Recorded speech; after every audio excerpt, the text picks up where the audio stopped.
From the opinion pages of the Wall Street Journal, this is Potomac Watch. Welcome back. Kim mentioned before the break that the Biden administration is now moving to reverse these NEPA reforms that the Trump administration did. And just to dig in again on this idea of cumulative impact of a project that the Trump administration narrowed or deleted from the regulation. So the Trump proposal said determining the geographic and temporal scope of such effects has been difficult, leading to encyclopedic documents that include information that is irrelevant or inconsequential to the decision-making process. And it directed agencies, again, to focus on reasonably foreseeable environmental effects that have a close causal relationship with the project at issue, which to me seems like sort of common sense. You look at an interstate expansion that has 9,000 pages of documents associated with it, and obviously there is some extra there that is not really feeding into the choice of whether or not to build that interstate expansion or not. Alicia, can you give us a more detailed sense of what the Biden administration is doing when it's reversing these rules and whether you think those are likely to stick? Under the APA, the government does have all kinds of a discretion. And what the administration is doing here, to the point of the cumulative impact and the indirect impacts, is that agencies would be required to consider other non-federal activities in conjunction with the actual project. So I'm going to use an example because some federal judges have already been reading this requirement into the law. But earlier this year, the Fourth Circuit Court of Appeals tossed out a permit for the Mountain Valley Pipeline, complained that the Fish and Wildlife Service did not consider the cumulative impacts of the pipeline's construction on two endangered species. The judges said that the agency should have considered how the non-other federal activities, so agriculture, water use, other urbanization, in conjunction with the pipeline construction and in conjunction further with climate change, could affect these species. So because climate change down the road could somehow reduce the number of these species, the pipeline could be blocked, even though the pipeline in itself doesn't reduce the species. But that's essentially the sort of review that the Biden administration wants to require for every single large construction project. And I would just note that this could also potentially be extended to include the semiconductor factories that are federally subsidized. And Alicia, correct me if I'm wrong, but this Mountain Valley Pipeline, the permits have been thrown out, but it's almost completed. The construction is almost done, right? Right. So it's about 95% complete. The permits they need are for actually in final environmental work, which is the grave irony, is that the pipeline developers still need to do is just some kinds of environmental remediation. So by holding up these permits, these green groups are actually hurting the species that they claim to be protecting. So beyond the environmental remediation, there are a couple permits that are required to cross streams because, those are federally regulated under the Clean Water Act. There's a debate whether some of these streams should be because they're not actually interstate, but that's a separate issue that the Supreme Court may address this fall. But yes, it's 95% complete. It's been going on for many years. They just had to request for project extension. So it was supposed to be complete by earlier this year, this summer. At the latest, now it looks like it won't be complete until at least next year because of the federal agencies have to redo the analysis, and it keeps on getting blocked by this same panel, the Fourth Circuit Court of Appeals, which interestingly also blocked one of the pipelines you alluded to, the Atlantic Coast, that went up to the Supreme Court the other year, and was actually the Supreme Court repudiated the Fourth Circuit judges in that case. So these permits could eventually wind up at the Supreme Court too. We'll see. So Kim, to go back to your point though, Manchin says he has an agreement with Speaker Pelosi and with Chuck Schumer and with President Biden to pass some kind of permitting reform. We don't know any of the details of this alleged agreement, but as we've been discussing, President Biden is undoing the permitting reforms that President Trump did. And so do we really think that he's agreed secretly to undo the work that his White House was just doing? And I would point to some other skepticism, which is coming out on both sides of the aisle in the wake of this announcement by Joe Manchin. And on the Democratic side, here is Congressman Raul Grijalva. He says that he's worried that permitting reform might be, quote, a euphemism for gutting our most foundational environmental and public health protections like the National Environmental Policy Act.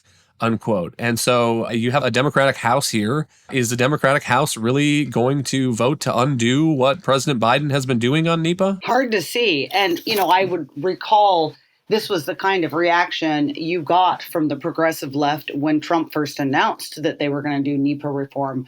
It was crazy. Nancy Pelosi was saying that he was giving license for polluters to just start dumping into rivers again. It was wild, the accusations.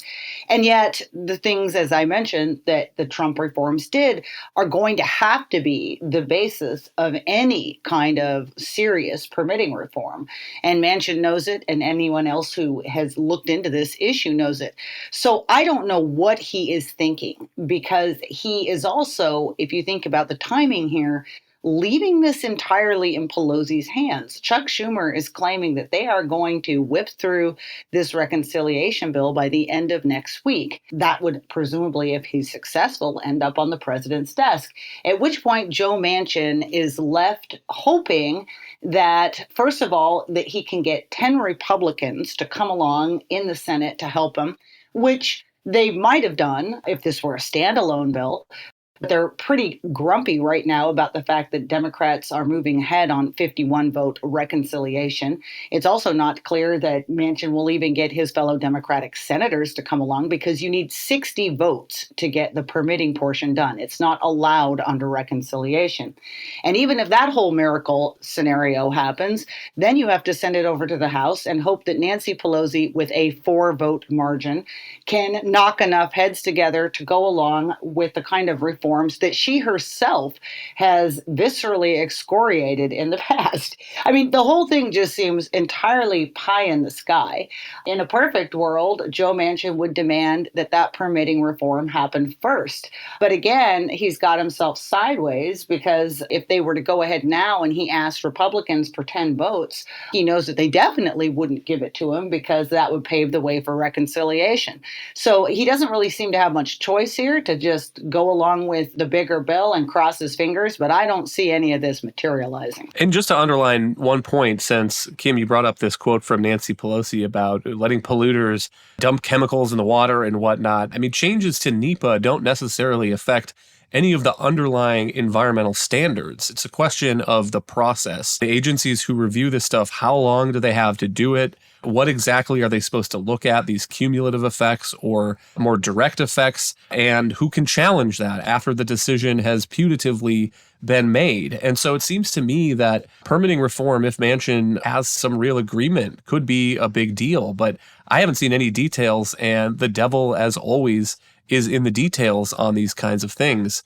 And to that point, Alicia, you've also been digging more into the electric vehicle subsidies that are part of this package. Why don't you give an overview of the story there? Well, this is kind of an interesting, what is kind of overlooked at first when the bill came out, because it preserves the $7,500 EV credit that's in current law, but lifts the $200,000 vehicle cap for each manufacturer. GM, as well as Toyota and Tesla, have hit that. Some others are expected to hit that within the coming years, including Ford. So many of them really had wanted to lift this cap. But what the legislation also does is make the credit contingent on a certain share of the battery production and the critical minerals that go into the batteries. And by that, I mean lithium, cobalt, copper, nickel, being produced in either the U.S. or countries with which we have a free trade agreement. Now, Manchin insisted on this going into the bill because he's been concerned that we are going to become as reliant on China for these battery components and minerals as Europe is on Russia. In fact, we're actually more dependent on China for all these things than Europe is on Russia. Europe only gets about 40% of its gas from Russia. We get about 90% of all of these minerals that are processed and the battery components from China right now. The problem is that the Biden administration and green groups have been blocking these mining projects. There's ironically a subsidy in the bill for critical mineral mining, but the problem is that none of these can get permitted because they're being challenged under NEPA, Clean Water Act, Clean Air Act, various federal laws. And the administration, in fact, has, in some cases, has actually canceled leases, for instance, a nickel mining project in Minnesota. So making it a lot harder for developers to basically do these mining projects. And the result is that we're not going to be able to produce the minerals here, or for that matter, probably even in any country with which we have a free trade agreement. Australia does some lithium manufacturing, but it ships almost all of that to China for the processing and then for the ultimate battery, for the cathode and anode that go into the battery production. So unless there's some kind of permitting reform, and at least unless green groups drop their opposition to these projects and the Biden administration allows them to go forward, there won't be a $7,500 EV credit because the automakers won't be able to comply with the law's requirements. Kim, this strikes me as a classic example of coalition politics. You start with a goal like a subsidy for electric vehicles, and then you huddle with your allies, and your Buy America allies say, oh, we need a Buy America provision in here. So you add a little provision on the minerals that go into it or the union provisions that go into it. But by the way, you're not allowed to build a mine to mine those minerals in the United States. And maybe this makes it into the bill and those mineral thresholds requirements slowly ramp up. And 4 or 5 years down the line, Congress comes back and has to waive them because they put them in the bill knowing or maybe not knowing that they wouldn't be able to be met. Is there anything that could be more classic Washington? And we'll give you the last word. Yeah, a classic case of conflicting interests and conflicting agendas. And also classically Washington basically ignoring them by creating legislation that doesn't even conform with reality. But the other thing that I like about this example that Alicia just gave, which is wonderful, is how it also exposes another issue that Washington never wants to talk about, in particular green activists never want to talk about, which is that all of their vaunted green energy isn't all that green.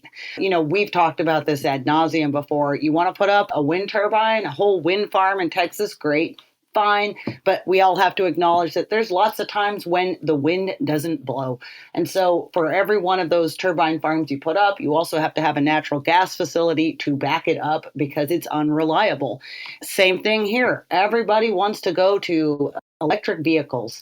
Okay, but you got to make the batteries for those somewhere. And those batteries are made up of all of these critical minerals and elements that can only come out of the ground and that require mining. So you either rely on other countries, often authoritarian countries, bad guys, to give you that stuff, which, as we saw when we had our supply chain disruptions during COVID, is not a great idea.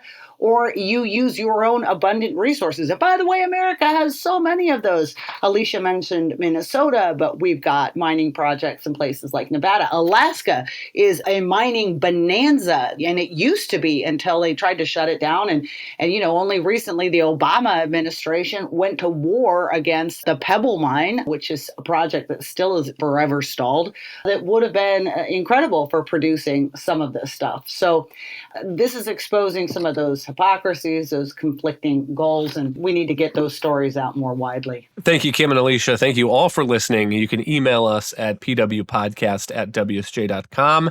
If you like the show, please hit that subscribe button on your favorite podcast app, and we'll be back next week with another edition of Potomac Watch.